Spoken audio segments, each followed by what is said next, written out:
Os socialistas de Hollywood, no fim das contas, já são governados por um partido comunista.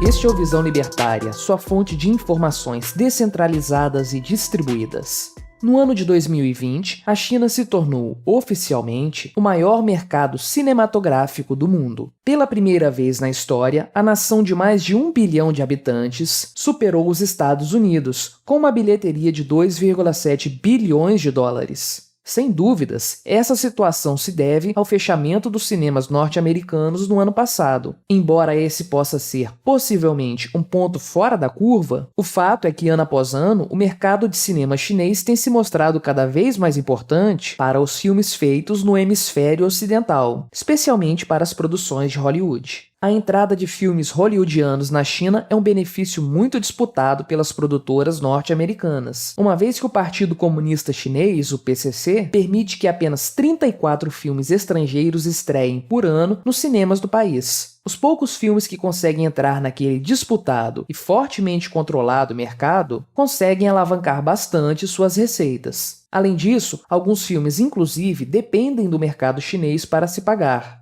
Vários filmes norte-americanos precisaram dos cinemas chineses para conseguir oferir receita suficiente para cobrir suas despesas e não ficar no prejuízo. Alguns exemplos são os filmes Rota de Fuga, de 2013, Warcraft, de 2016, e o segundo filme da franquia Truque de Mestre, também de 2016, que obtiveram receita maior na China do que no próprio território norte-americano. Dessa forma, o mercado chinês se torna cada vez mais fundamental para Hollywood. Por se tratar de um mercado absolutamente fechado, os produtores norte-americanos lançam mão, com cada vez mais frequência, de estratégias que visam influenciar a opinião dos censores comunistas chineses, bem como agradar os próprios espectadores do país asiático. Uma tática muito utilizada pelos produtores de cinema de Hollywood é trazer aos filmes elementos que os aproximem do público chinês. Muitos filmes já começam a ser ambientados no país, em produções compartilhadas entre produtoras dos Estados Unidos e da China. Também é cada vez mais frequente a inserção de personagens orientais nas tramas, em papéis de destaque cada vez maior. Como em qualquer ditadura, o governo chinês censura cada obra audiovisual exibida no país. Caso haja elementos que desagradem as diretrizes do partido, a obra é banida de todo o território nacional. Dessa forma, os produtores de Hollywood, para além de inserir em seus filmes elementos que aproximem a cultura chinesa das obras americanas, também passaram a tentar agradar o governo comunista chinês. Em inúmeras obras, os chineses são representados como exemplo de excelência e eficiência, como um país em que tudo funciona e cujo governo está no mais alto grau de competência possível. Por exemplo, no filme Gravidade, de 2013, a personagem Sandra Bullock consegue voltar para a Terra a bordo de um módulo de evacuação obtido na Estação Espacial Chinesa. O quarto filme da franquia Transformers é outro exemplo. Tendo várias cenas filmadas no país, o filme retrata os camaradas do Partido Comunista de uma forma muito conivente. Na prática, esses filmes têm se comportado como verdadeiras propagandas para o partidão. Porém, não se trata apenas de pintar o governo chinês como uma democracia popular altamente eficiente. Estamos falando também de banir qualquer menção a coisas e eventos que desagradem os burocratas comunistas da China. Por exemplo, qualquer menção ao Tibete ou a Taiwan, territórios que claramente representam uma propaganda negativa para o governo chinês, é vetada. Vários filmes de Hollywood foram barrados dos cinemas chineses por esse motivo. Um dos casos mais marcantes talvez seja o do superastro Brad Pitt, que protagonizou 7 anos no Tibete em 1997. Após a obra, o ator foi colocado na geladeira pelo Partido Comunista Chinês, e várias de suas obras subsequentes foram impedidas de ser exibidas nos telões chineses, como Guerra Mundial Z e o mais recente Era Uma Vez em Hollywood, que também teve problemas com o governo chinês em função de sua representação caricata de Bruce Lee. Outro galã do cinema hollywoodiano, Richard Gere, passa por uma situação semelhante. Em 1993, ao apresentar o Oscar de melhor diretor, o ator falou por 30 segundos a respeito da terrível situação do Tibete, algo que naturalmente desagradou o governo chinês. Desde então, as portas das grandes produções se fecharam para ele. O ator declarou: "Há filmes em que eu não posso atuar porque os chineses diriam, ele não."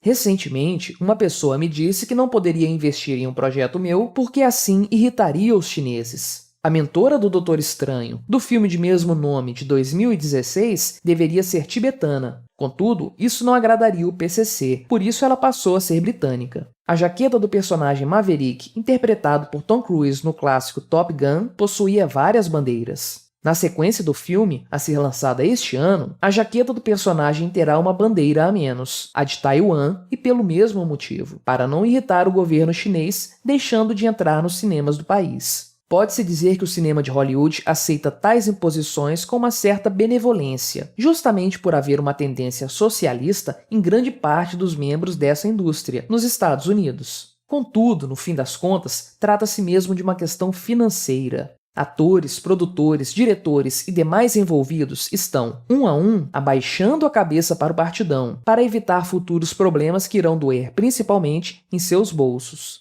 A influência do PCC nas produções de Hollywood apenas escancara a hipocrisia patente dos progressistas que dominam aquela indústria. Eles, que amam encenar virtudes, posando como defensores do meio ambiente e das minorias oprimidas, baixam a cabeça para o governo que mais polui o meio ambiente e que atualmente mais oprime povos e minorias que tristemente vivem sob seu jugo. A censura feita pelo Partido Comunista Chinês aos filmes norte-americanos é real e cada vez mais presente. Não se trata apenas da proibição da exibição de alguns filmes no país. Além da já citada perseguição a atores, há também perseguição às produtoras. Se determinado estúdio fizer um único filme que incomode os comunistas da China, todos os outros filmes daquele estúdio poderão ser futuramente vetados. Por isso, cada filme produzido em Hollywood passa a sofrer modificações para deixá-lo mais palatável para os censores chineses, ainda que nunca venha a ser veiculado nos cinemas de lá. A influência chinesa no cinema norte-americano, contudo, não para por aí. Segundo Robert Kane, da Pacific Breed Pictures, provavelmente com exceção de Wall Street, a China é a maior investidora que Hollywood já viu. Ainda segundo Kane, é uma ingenuidade pensar que o único interesse dos chineses em influenciar o cinema norte-americano é monetário. Em resumo, a China está despejando rios de dinheiro no cinema de Hollywood, seja indiretamente, permitindo que alguns poucos filmes, aceitos pelos censores, cheguem aos cinemas de lá, seja diretamente, por meio de parcerias de produção, que injetam grandes fortunas nas produtoras dos Estados Unidos. E como nesse caso, e em tantos outros, é o dinheiro que manda, nós nunca veremos Hollywood produzindo um filme nos moldes de A Lista de Schindler e de Hotel Ruanda, retratando as atrocidades cometidas pelo governo chinês. O silêncio dos socialistas da indústria do cinema americano está muito bem pago pelo partidão.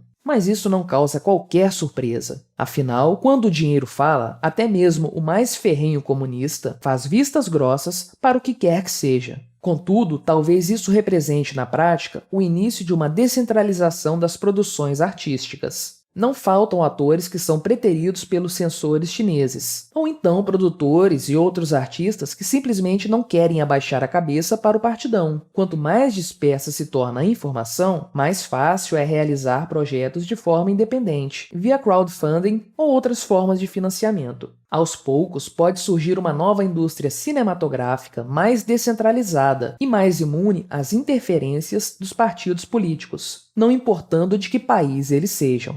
No fim das contas, a hegemonia cultural que o Partido Comunista Chinês busca nunca acontecerá, justamente por estarmos na era da informação distribuída. Não existe mais narrativa única. A todo momento, somos expostos a pontos de vista diferentes, e podemos chegar, com base nisso, a nossas próprias conclusões. O máximo que a interferência chinesa em Hollywood vai conseguir fazer é drenar o pouco de criatividade e senso artístico que ainda resta naquela indústria, transformando-a pouco a pouco numa insossa máquina de propaganda comunista. Mas, no fim das contas, não era esse o grande sonho dos socialistas de Hollywood? Obrigado por sua audiência. Este artigo foi revisado por JJ Liber, escrito, narrado e produzido por mim, Quintessência. Se você gostou deste vídeo, clique no ícone de curtir abaixo e compartilhe o vídeo em suas redes sociais. Se você deseja ser notificado de outros vídeos, clique em se inscrever e depois no ícone da campainha. Até a próxima!